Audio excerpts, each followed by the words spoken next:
この番組はご覧のスポンサーの提供でお送りします。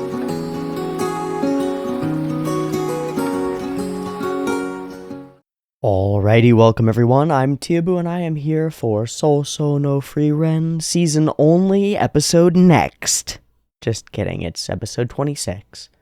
We just had an episode that was, dare I say, spectacular. Is it a word?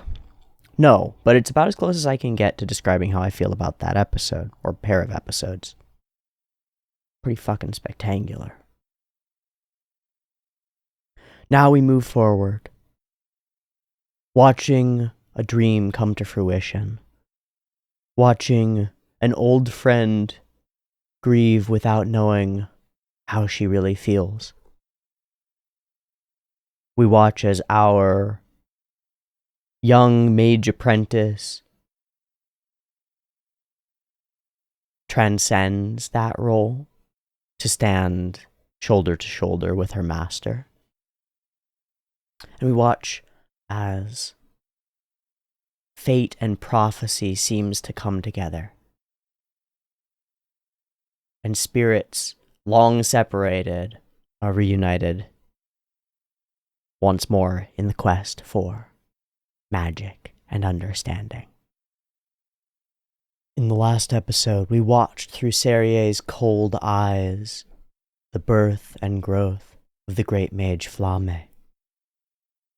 We witnessed her dream, and then we saw how, ages and ages later, long after she had passed beyond, that dream has come to fruition, carried over long years by Frieren and by others, until it lands in the hands of the one who will carry it forward, in Fern.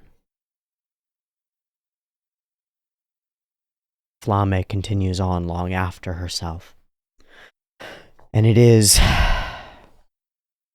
beyond important at this point to note that this past weekend, Oot Tanaka, the woman who voiced that character, the great mage Flame, who poured her soul into the role, also passed on beyond our world to another. Whether we have an aureole or no, one thing is certain to me, and that is whether you've heard her as Major Motoko Kusanagi, or the Great Mage Flame, whether you know her for short-cropped cyberpunk hair and cold, hard-line, badass detective shit, or the overly knowing, wise beyond her years, braided mage.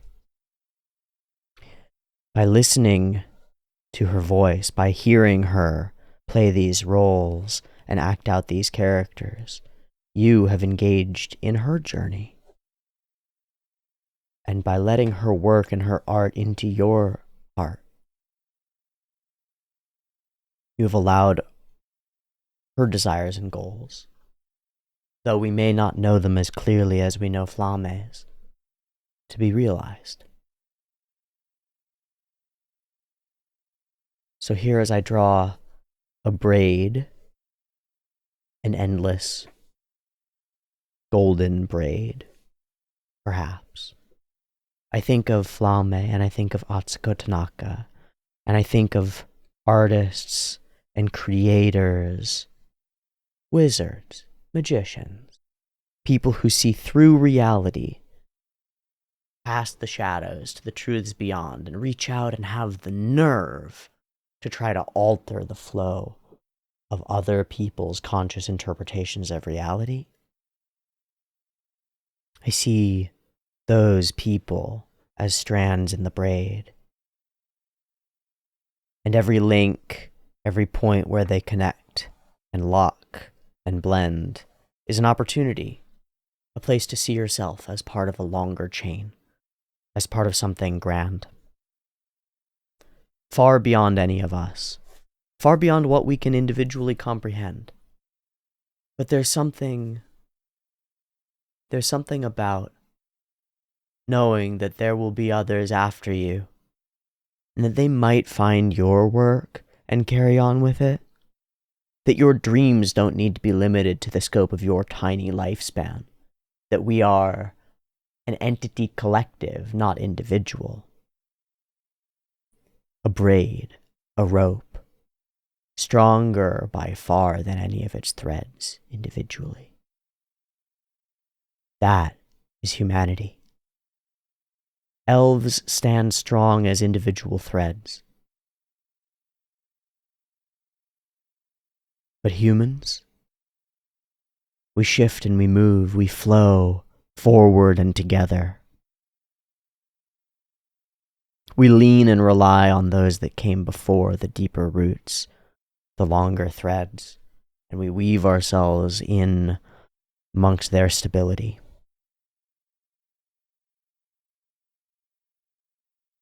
Carried forward, drifting in the wind, falling.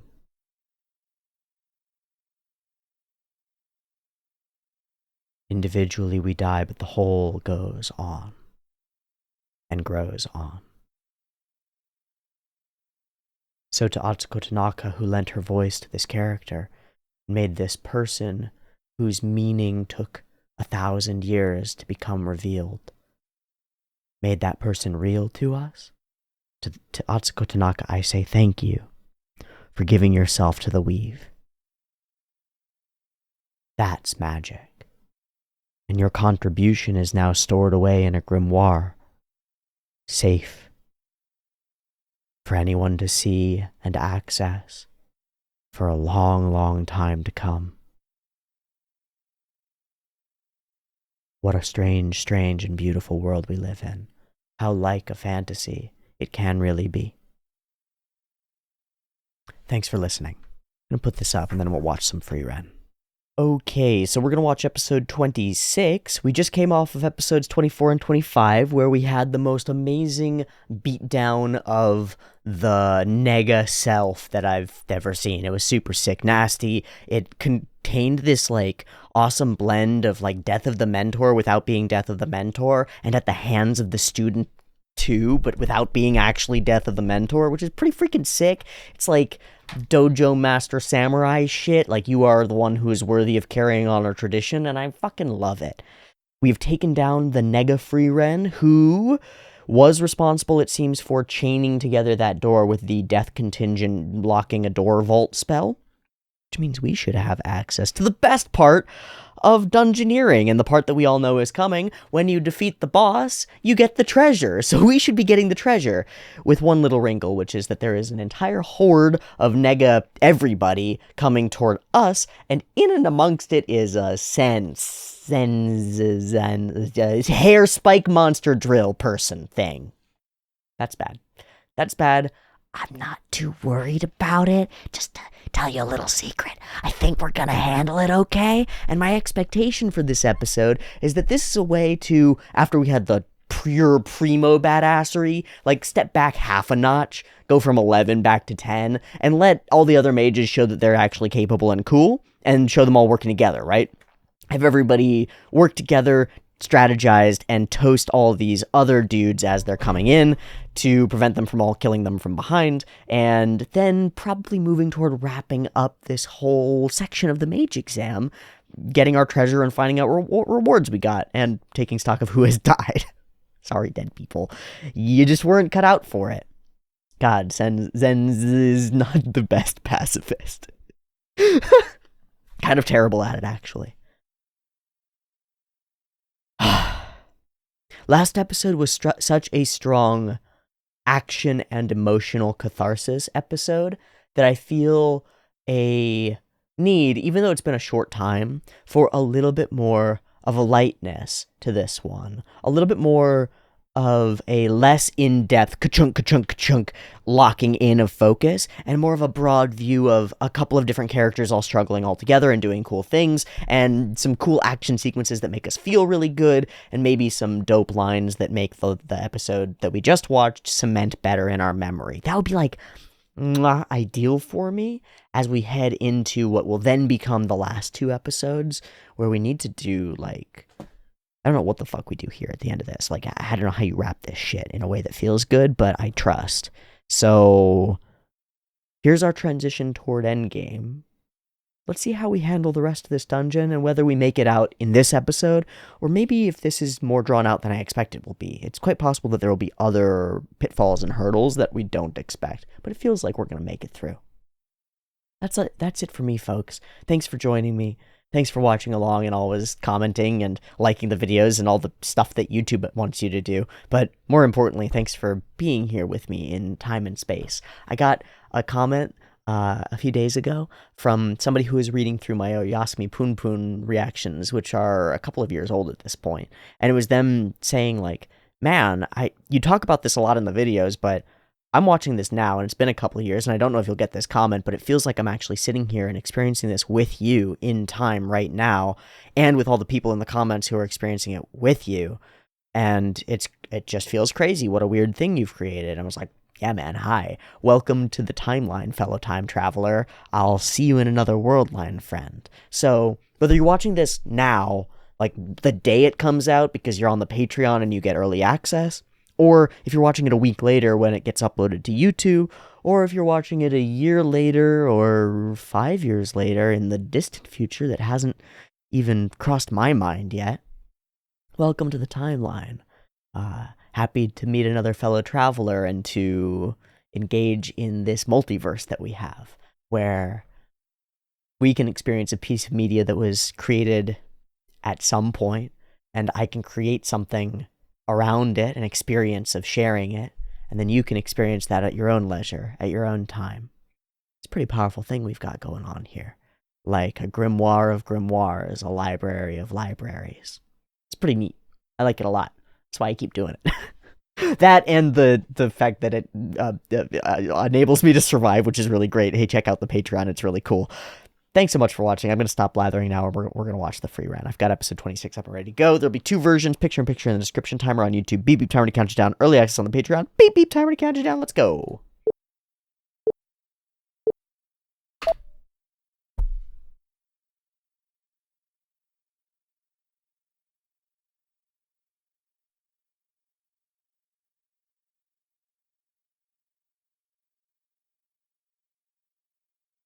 Well, metaphorically, it will be a human mage. And it certainly hasn't been the Demon King, so...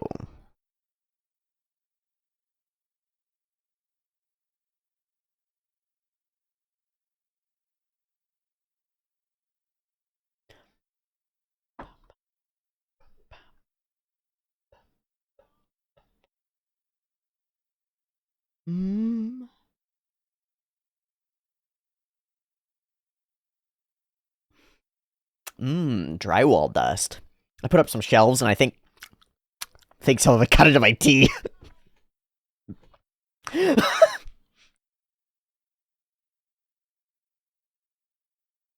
What's it gonna do, kill me?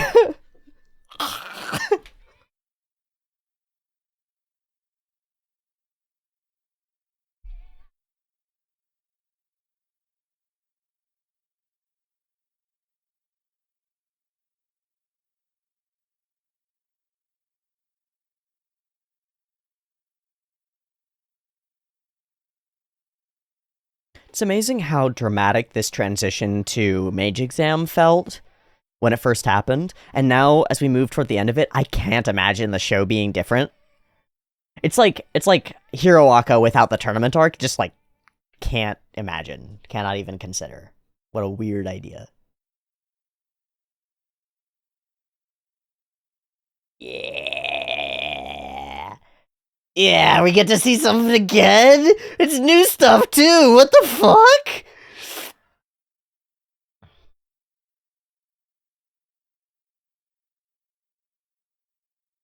Why? Why? We didn't need this. I'm so pleased! What the fuck?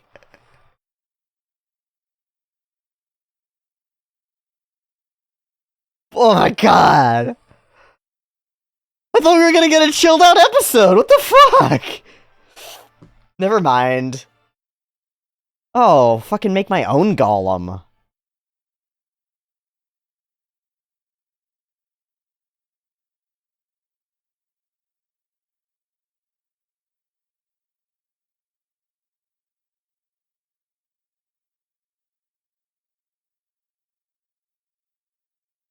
And the moment. Boom! Fuck!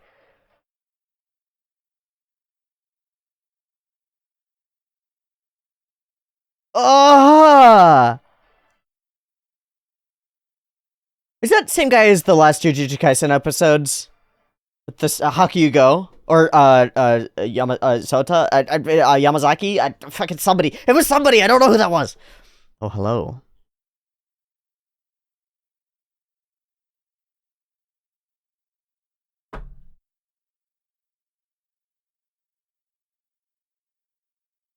Sweet.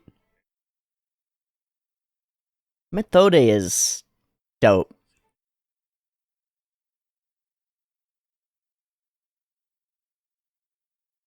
We can cover more ground that way. But no, yeah, this it makes perfect sense. If you know where they are, you can just isolate them and attack them. She's the wrinkle, though, because she's not helping. We need Frieren and Fern for that, I think. And then Shatter.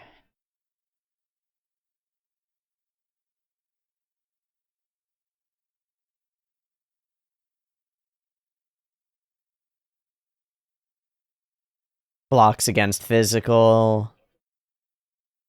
Hi there. Whoa, the movement with it and the reaction is so sick. God damn it. Why is it it's exactly what I wanted, is this broader perspective on, like, all the fights happening. But why is it so fucking sick, though? No, we're supposed to tone back the sick nastiness. For now. There's a sense. But that's strategy. That's what strategy is.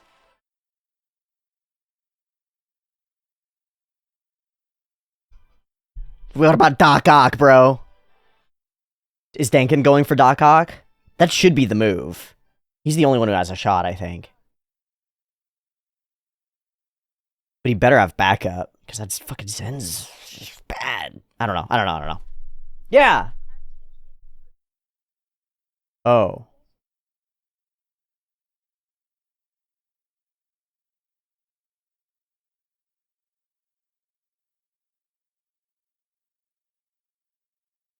I don't like that.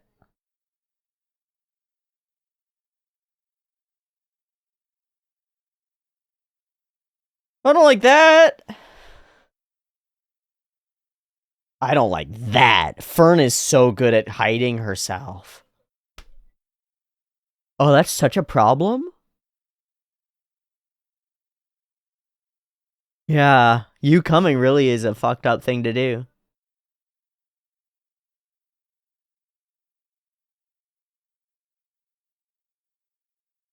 It's you, dude!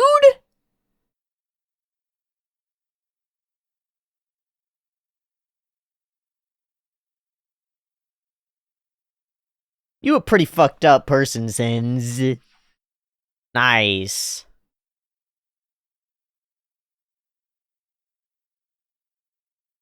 Don't fucking relax. Ah! I knew it! Ugh.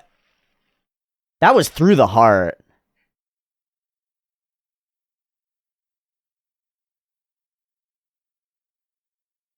It's not using it that way. She wants to pass, man. Fuck. Yeah, Richter's out. It's time. Denkin! Please, Denkin the boy! Okay, so he figured it. He figured it out. Damn. He wanted to. Damn. Are those slices in the wall? Spider in a web. Can't have that attack Fern and Frieren. Hello! I don't think they've got a shot.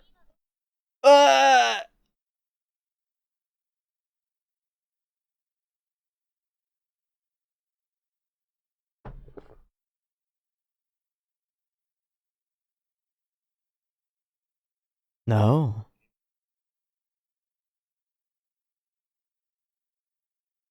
Buying time is. Okay. Cool. No sweat. What? Binding? Well, but she's got tricks, though.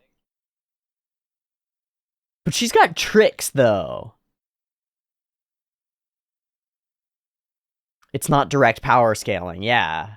It's like, it's perfect matchups. But...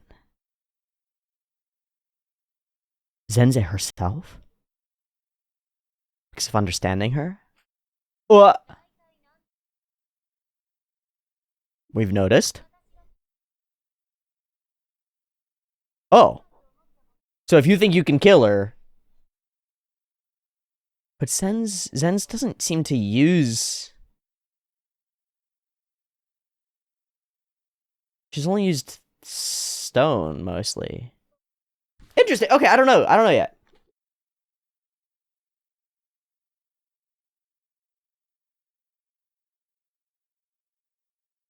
But...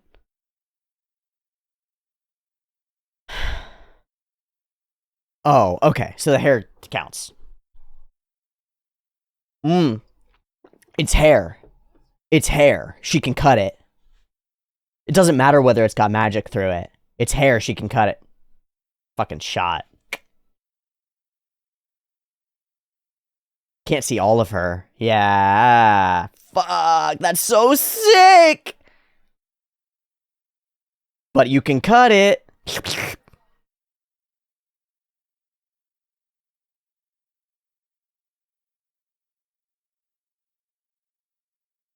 Übel will. Übel will. Interesting. She was there. Oh, but she didn't make it through. Interesting.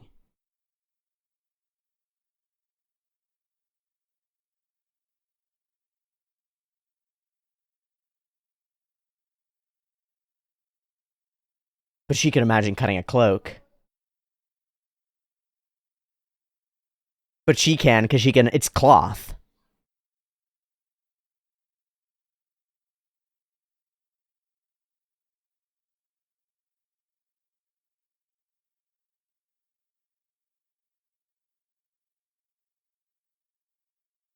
Oh.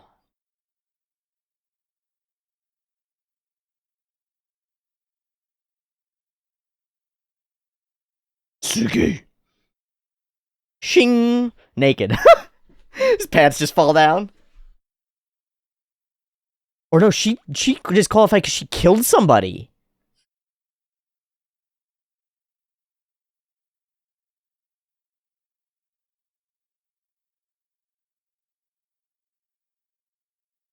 Oops.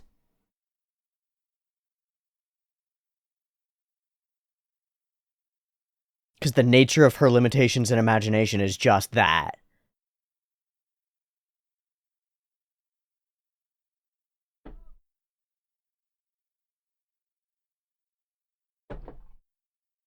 How? It's just cloth.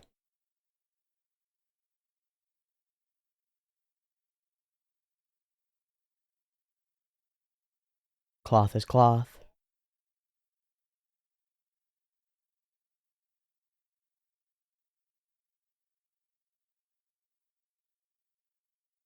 Scissors. And paper.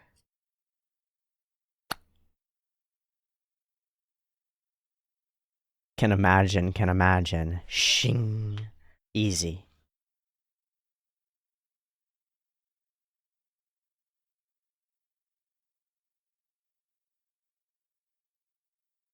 Threat.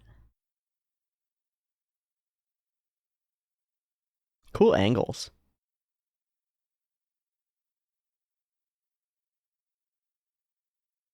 She can see it.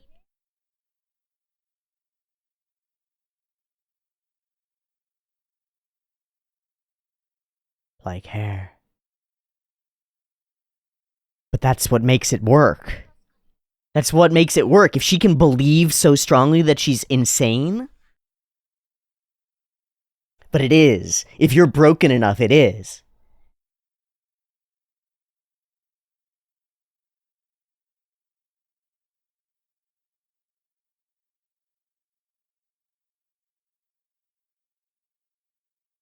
Because it's imbued with all this magic and they know. She has to be dumb. Like, she has to not know about those magics. But she can't see that. She just sees cloth. Foolishness is a great boon, sometimes.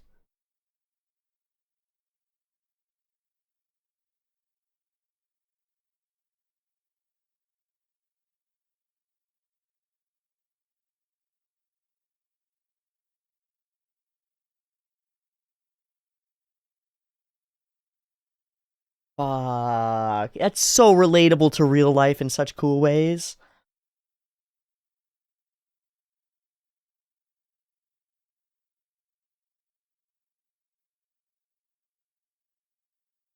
So often when you don't know something's supposed to be hard, it ends up being much. Yes! Threaten that bitch!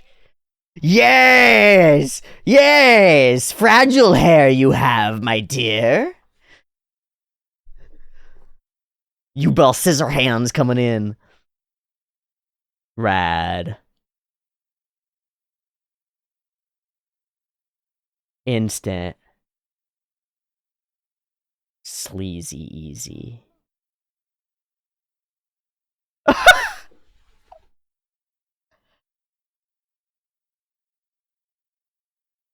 Ah. Ah. Indeed. Just cut it all off, bud.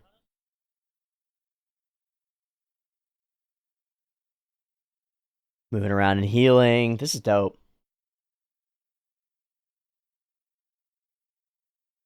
Nice. Good job, guys.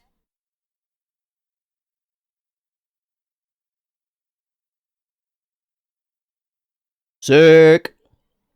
Looks like we're gonna win this one.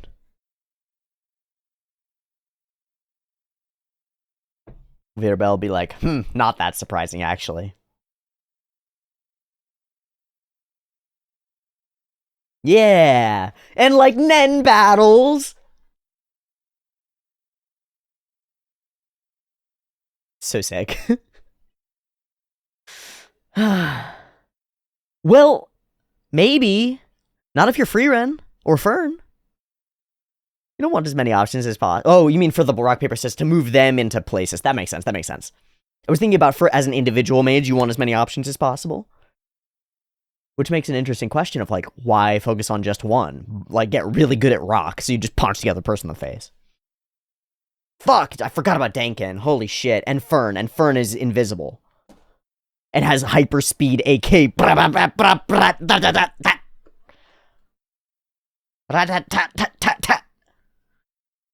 Okay.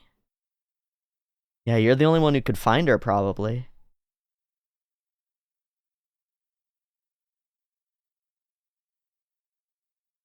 Yeah, Arya knows that that's a big deal.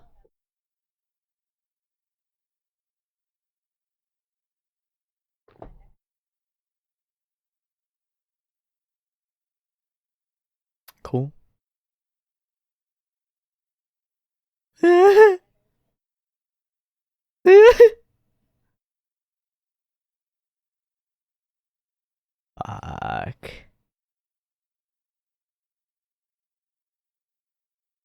Oh.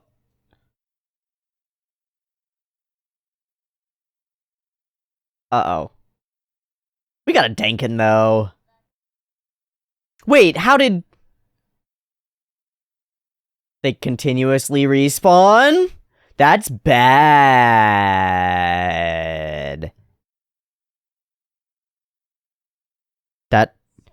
That's bad.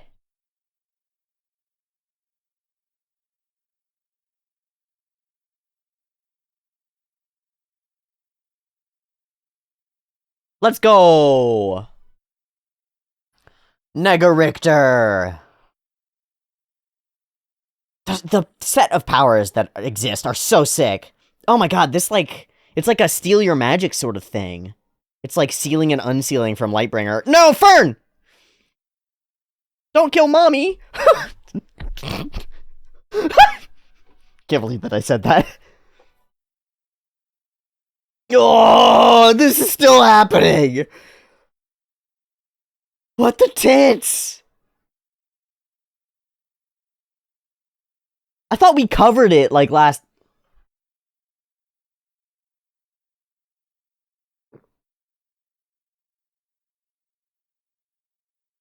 You'll have to do what?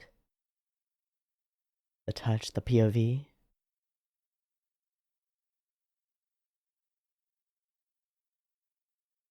Trust. Whoa, she's gonna put herself into vulnerability. That's why we're in this POV shot. It's so intimate. You would have a chance of death. Trust. But she'll take the hit. Wow, this focus... What?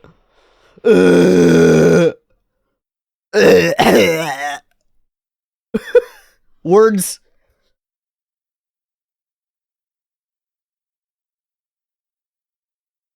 You're better than I even say or think? Fuck, that's so sick! Oh, that's so sick! So, because of your mindset...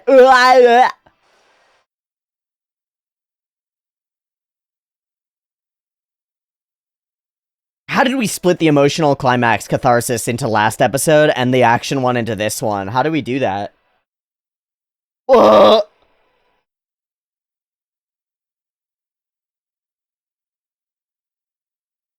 we cracking. There's the opportunity. But it's a fake out. You go for the strike. Oh, shit! Oh, it's the same thing as last episode. Why does it hit so fucking good? No, it didn't work! Oh, blam, blam, blam, blam, blam, blam, blam, blam! AK, AK, AK, AK, AK! Please, God, let it have worked.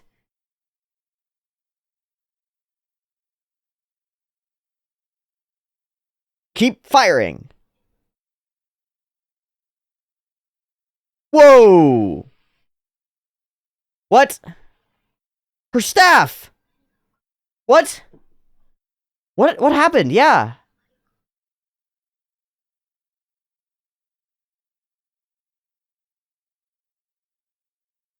Just pure push? Just pure force? And releasing, giving herself the opportunity. Yeah.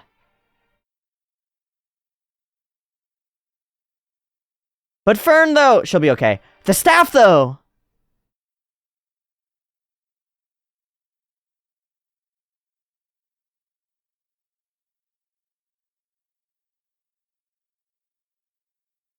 Maybe you could have told us that you had a... No. You keep your cards. Holy shit. And we raise you up. Defeat that fucking thing before we all treasure! Before we all die. Fuck. Holy shit. Oh my god. Oh my fucking tits. Oh. Oh. Oh. Oh. Yeah.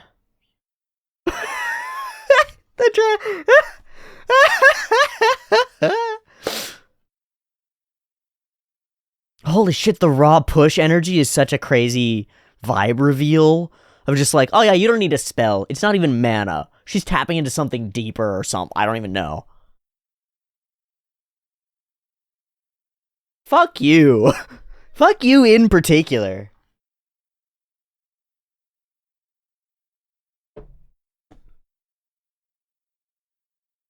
He's just floating.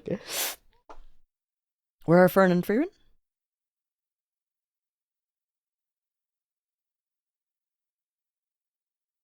Huh?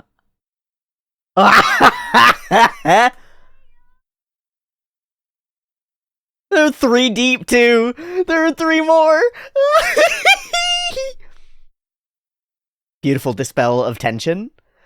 That little humor smash at the end is like picture perfect tension dispel. And now we denouement. So it's like hard point, joke, denouement, fallout. Fuck, this was excellent. Wait, what? Who are you? Who said that?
And next?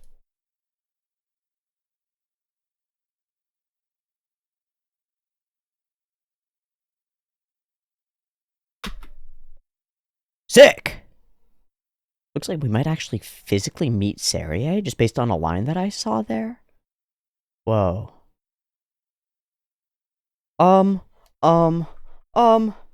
There's this moment, like this whole sequence might be my favorite in the show. Because of what it says and means. Like, we drop into this space again that I didn't expect we would reconvene at. Where things are flying and moving and shifting and so colorful and so smooth and on ones and so beautiful. It's some of the most incredible fire animation since a particular flaming dragon in a particular OVA 40-something years ago that changed history in a way that, like truly since that, I feel so lucky to be able to witness this kind of thing.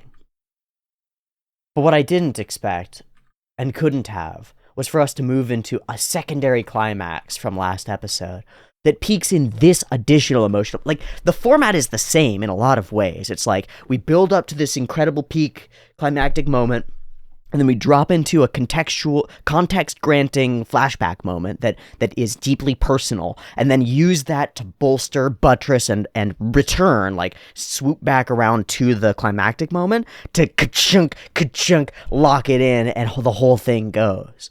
It's a format thing that just clicks, just works. The thing that I'm reminded of it's a short walk. It's a short walk, but we'll go on this walk, and you'll understand, I think. It's when somebody nails a particular transition in between genres or a particular transition, and the most powerful version of it that I can think of, because it's a consistent formula that works every time and I'm not mad at it, right? Sometimes I'm a little bit iffed by a formula where it's like, well, this is becoming formulaic, right? Every episode feels the same. But this is a consistent formula that works and I'm not mad at it, and it comes from a different format, a different type of media. It comes from music. For the last couple of years, there's been an artistic group. They changed their name like last year, but they've been on the scene and they've been smashing with like really goofy music videos and a particular blend of art styles that they've nailed in a way that people have been trying to nail for like 20 years, and nobody's really like gotten the way that I want them to, but a lot of people have wanted. And they nailed it, I think, in my opinion. That band is Electric Callboy, who used to be Eskimo Callboy and changed their name because they didn't want to insult Inuit and native Northy people. Fair. Electric Callboy, who are out of Germany and are very silly and very goofy and make metal electronic. But if you listen to some of their songs, they've figured out this mode of transitioning between the metal style breakdown beats and the EDM style pumpy, poppy beats. And they've figured it out in a way that, like, they're able to nail the transition into one and then the other and bring it back in a way that makes each breakdown and each drop into metal time feel even heavier and more strong and more powerful. And that reminds me immensely of the flow that we're getting here in these last couple episodes of Frieren, where we like set up this sort of slow build at the beginning and then we drop, or maybe we come out the gate metally and like we're rocking, and then we drop into something else and back into it and something else and then back into it. And the way that we do, by the time we get to that last breakdown of the song, we're all going like, oh fuck, this is the craziest shit I've ever heard, holy shit. And it's because of the like 15 minutes before that have built up to that and given us this flow that we're lining up with and this rhythm that we're bouncing along with. In the same realm, I'm reminded of Symphogear, where Symphogear has this flow of bait and switching you a little bit, of pushing its energy over the course of a season and getting this flow going, and then dropping fear in and dropping like loss and emotional moments in a way that comes back around and collides and reinforces the whole thing, and like the cylinders of an engine all hitting in the right times, like creates that flow that makes the whole thing churn and run. And that's what this flow in Frieren reminds me of.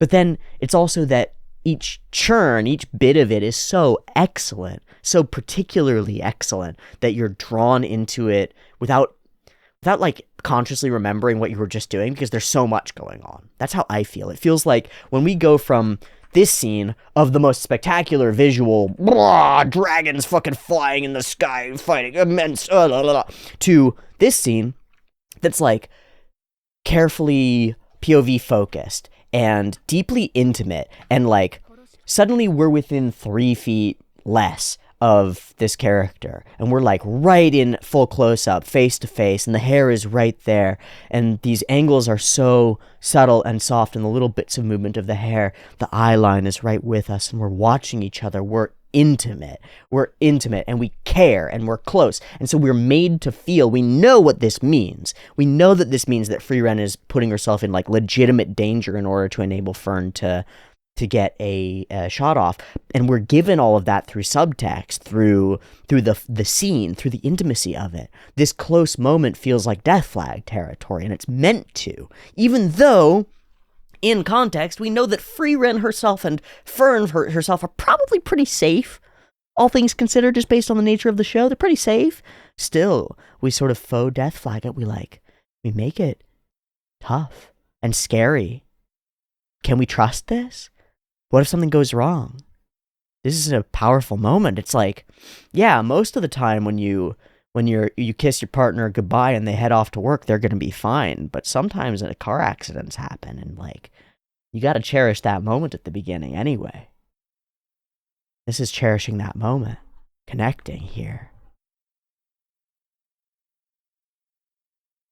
It wouldn't be fatal, and Fern recognizes it too. Our movement is so subtle, and she just drops right into it. She understands, and with knowing but wise and pleading eyes, she looks at us, at Frieren, and trusts us. What strategy should we use? And from there, we are whipped into chaos. In a nature, in a form that's like Bahi JD-esque. It might actually be Bahi. I wouldn't be surprised given Space Dandy looks like this. Bahi JD-esque, and is like so colorful chaos fucked that it like whiplashes us back and forth. It's the drop, right? It's the suddenly we transition from the EDM to the boom booms, and now we're fucking literally dragons fighting in the sky over color fucked hellscapes. Back, forth, and we're mixing the two pieces together, and it's all one thing, and now the EDM beat is like part of the metal beat at the same time. It's all going together. It's like one fucking insanity that cracks and shatters and breaks, and reality itself once again ceases to make sense, like completely. We fracture and shatter our dimensions. We break everything. and create opportunities, fire spells that don't look like the spells that we've seen before, use defenses that shatter in a controlled way, and come to this final moment, blasting away and discovering that even there, Frieren has something else too. Something beyond the magic that we know. Something that shatters our staves and our knowledge. Fern has underestimated Frieren too. In reality, Fern can't kill Frieren. Not yet, but now she knows. Now she knows her master's last card, and perhaps at some time in the future, she'll be able to do that. For now, though, she needs to rely on her master still to pull her up, and they walk together into the treasure. And in the end of things, her master needs her too. Together. Now, who was this voice? Oh, it's just a joke because Richter doesn't know who the fuck she is, and she's like, She's just telling him about how cool the golem is. How cool is this? God fucking damn it, what an ep. Like, we draw the opening sequences with this magic and the warping speed, like, lines on everything. It's like a warping, twisting black hole of magic stuff. The way that all the hair whips is like nothing I've ever seen.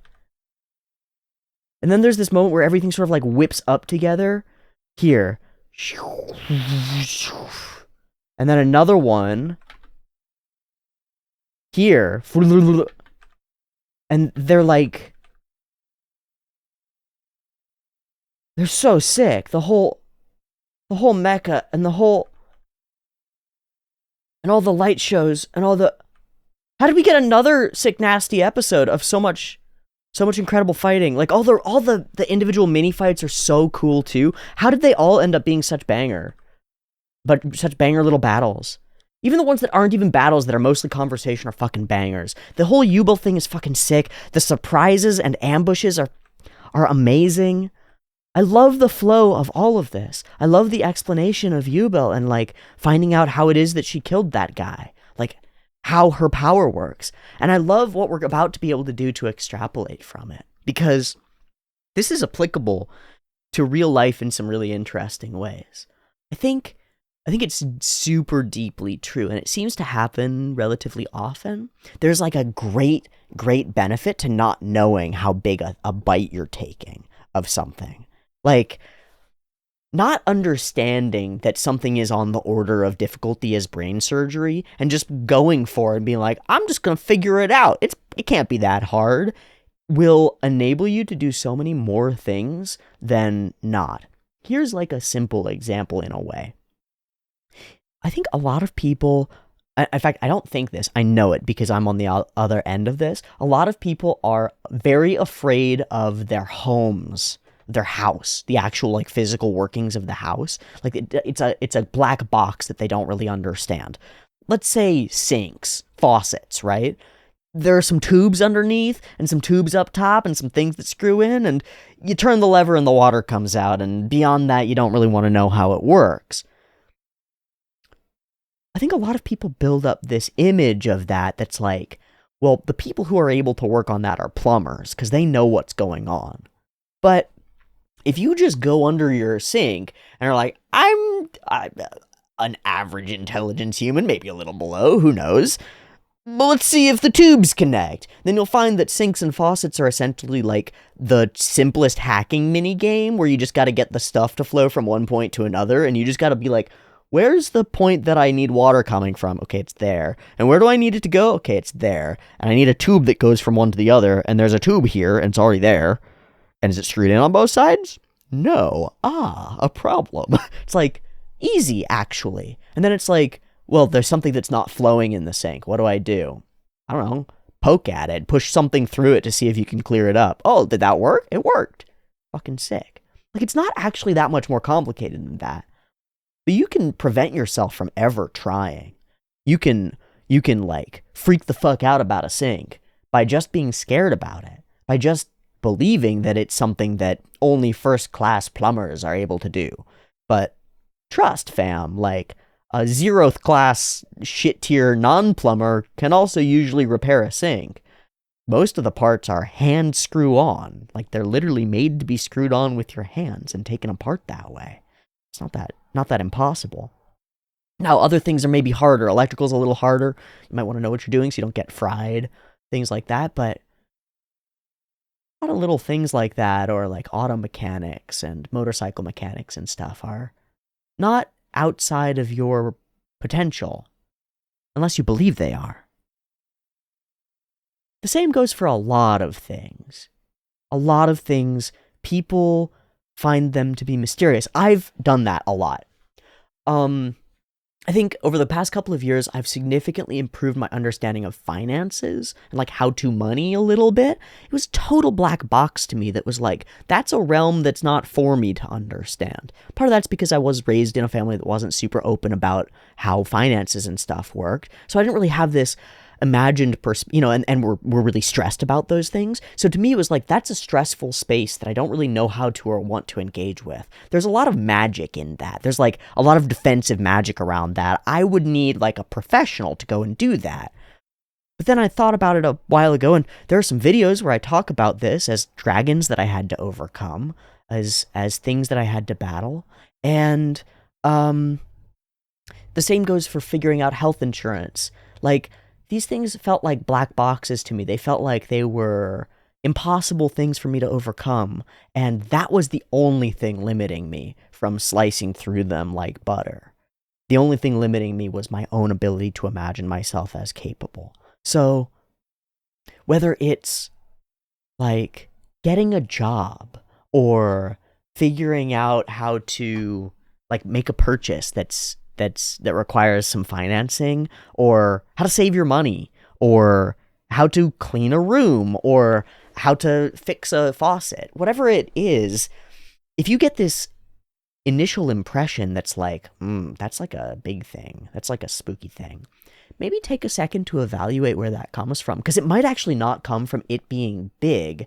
It might come from you looking at like a kind of falsified shadow against a wall when it's like a little kitty cat next playing with a light, right? And it's just bloomed up real big on the wall you're looking at, because your perspective's a little broken, because we're all a little broken in certain ways. There's a deep value to not knowing that you're trying something hard. It reminds me of Forrest Gump a little bit, of just like that attitude of like, I don't know if I can do it, I'll just give it my all and see what happens. It's something that's really powerful and is one of those ways that you can actually grow yourself and begin to reinforce the kind of confidence that lets you believe you can cut through more tasks, you know? Because as you take on things that you don't know the scale of, you'll actually figure out where you're at. And you'll discover that you're probably underestimating yourself, because you're probably pretty cool and strong and smart and interesting. Even if you're pretty lame and dumb and weak and boring, you're probably still pretty cool and strong and smart and interesting. You are a full human being, and that's a pretty cool place to be. You just need to figure out where your magic is and believe that you can do things that are maybe a little bit silly. There's a power to this. It's a different angle on the kind of shonen protagonist mind over matter mentality that I like very much. There's this, there's an element of falsehood sometimes that is felt perhaps by the Kamina point, like, drill that'll pierce the heavens, we're going to the sky, whatever.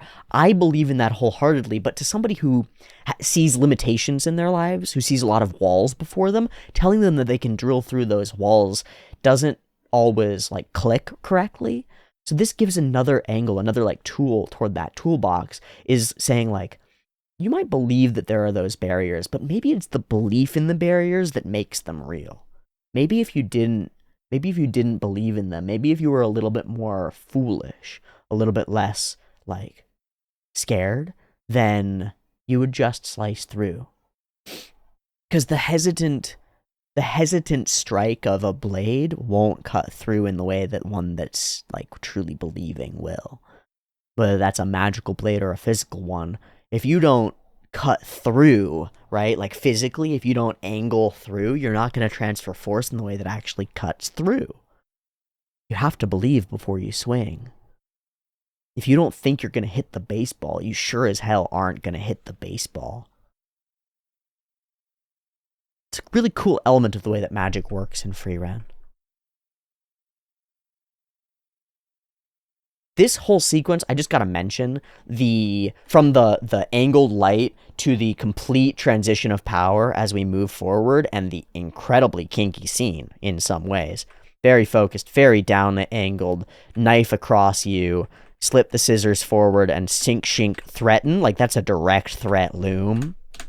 The whole thing is like, and we leave it off with the don't worry, I expect to be able to cut your hair. Like, you should cut your hair, bro. Out of her mind. Practically impossible. Practically a superpower. Being a little broken can be very valuable. Being able to... We talked about this in ReZero just a little while ago. There's this state of slightly manicness that I think an ordinary person can gear up to that's like, yeah, you know what? It doesn't matter. The war isn't going to hurt me. I'm invincible. I can do anything. I can overcome this. And it's a really dangerous state because you're not invincible. You can't overcome everything, and things are too big for you. Dragons will crush you if you're an ant.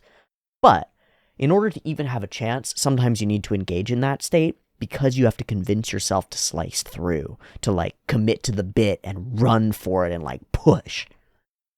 You gotta push. So Übel is kind of just there because of who she is and how she is, but there's something to be learned from it.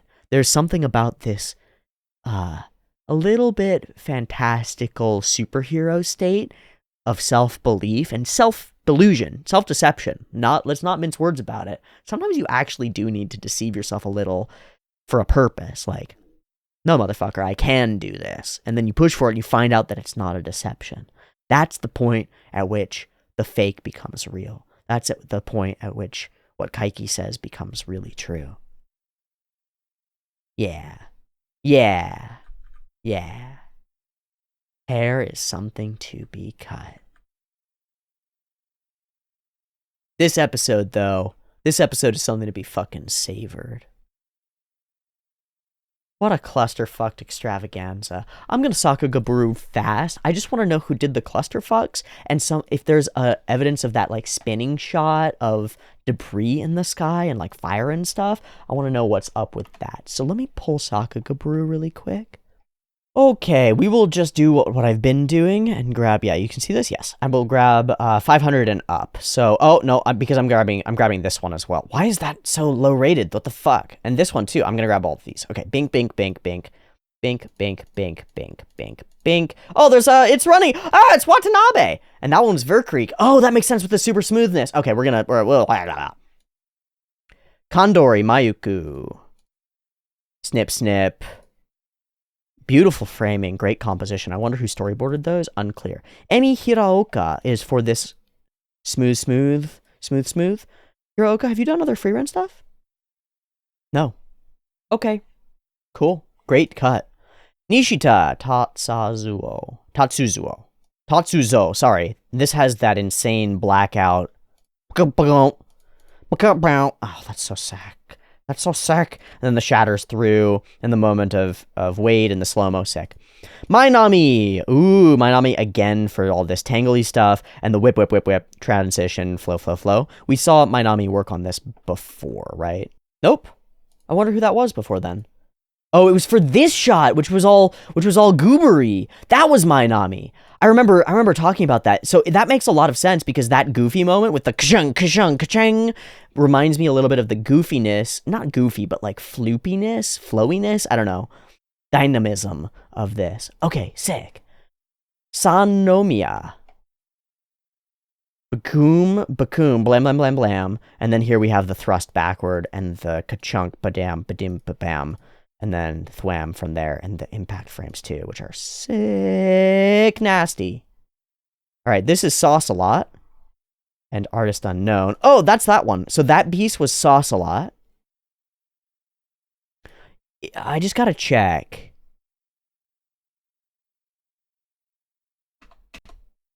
Oh, yeah. Was literally working on the cut that changed brain chemistry for everybody. Okay. Yeah. Yeah. Right. Yeah. Kutsuna Lightning. Yeah, that's what that is. That stuff. That's Kutsuna Lightning. Thank you. I love Sakakoburu sometimes. Hanwon Yi, Michael Sung for all this debris stuff. It's fucking crazy. I love this moment when it drops. It feels like such a like battle fighter drop-in moment. And then this huge spinning, swooshing, boom, reminds me of that first demon fight. Incredible color takes us to Masaaki Endo. Oh, Akira. And some insane others. Okay, cool. Oh, and all the way back to Wings of Honiamis for Masaaki Endo. Yeah, okay, Endo's been working for forever. Okay, and then we have Watanabe for this cut, which I thought would be Bahi JD-esque, but Watanabe makes perfect sense for this, given the insanity that that your running boy has been... Oh, and it even is the split cut with the later portion as well. Given that your running boy has been making some of the most incredible cuts of everything, of every kind. Then we have Verkreek for incredible smoothness and total, like, flowy, whippy hair with insane color scheme stuff as well. Sick nasty. An episode of extraordinary execution married to delightful flow and really, I think, perfectly what I was looking for in terms of pulling out into a broader context and like out from the really honed in emotional and action moment. What I didn't expect was how dank the action in this episode would be, not just throughout the like mini fights, but that we would even get a rehash and a re-up and a like nitro boost of insanity on the Frieren Fern Nega Frieren fight. I thought that was done. I was like content with that being done, and it wasn't done. And I'm so glad because we got to experience even more of it and savor it even further. So, fuck yeah, no complaints. Frieren gears its way toward the goal. And we have 2 episodes left to finish up this mage exam and see where we go from here. Thank you so much for watching Frieren with me. I love this show so much. I love interacting with y'all in the comments and just engaging with the show and with all you people who love it. It's so sick. It's so cool. And I'm so glad to be able to, like, put my voice and my strands woven into the braided, threaded rope of this media experience that we all get to go on. What an incredible chain to be a link in, and what an incredible journey to be a part of. Thanks for coming along with me on it. I'll see you next week for more Frieren, and you can catch that a little bit early on the Patreon linked in the description. Thank you so much. Much love. Peace.